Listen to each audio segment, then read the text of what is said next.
Ton mec te trompe, mais t'as pas de preuves. Bonjour, hein. Bonjour.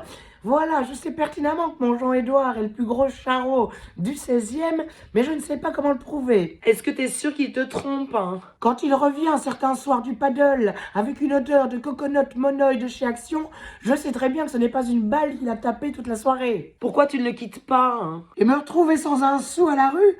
Non, je veux prouver son adultère devant un juge pour qu'il raque toute sa vie. Est-ce que t'as déjà essayé de fouiller dans son téléphone, hein? Il le laisse rarement sans surveillance.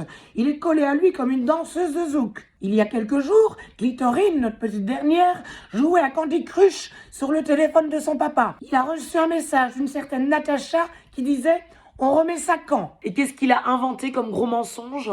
Que c'était une collègue de boulot avec qui il avait joué au squash. Je vois que ton mari adore les sports de raquettes, hein. Il continue seulement. C'est moi qui vais lui raqueter tout son pognon. Est-ce que t'as déjà essayé de le localiser, hein? J'ai déjà essayé de me connecter à sa Porsche Cayenne pour voir dans quel coin miteux il allait tremper son biscuit, mais en vain. Dans ce cas-là, tu vas acheter un traceur, hein, et tu vas le mettre dans un endroit discret. Par exemple, tu peux le coudre dans la doublure de sa veste, hein. Mais quelle idée merveilleuse! En plus, je suis une couturière de choix. Eh bien, écoutez, quand j'arriverai à prouver son infidélité, à moi le flou à vie et dans son cul perfide. J'espère également qu'il l'aura dans le cul, hein.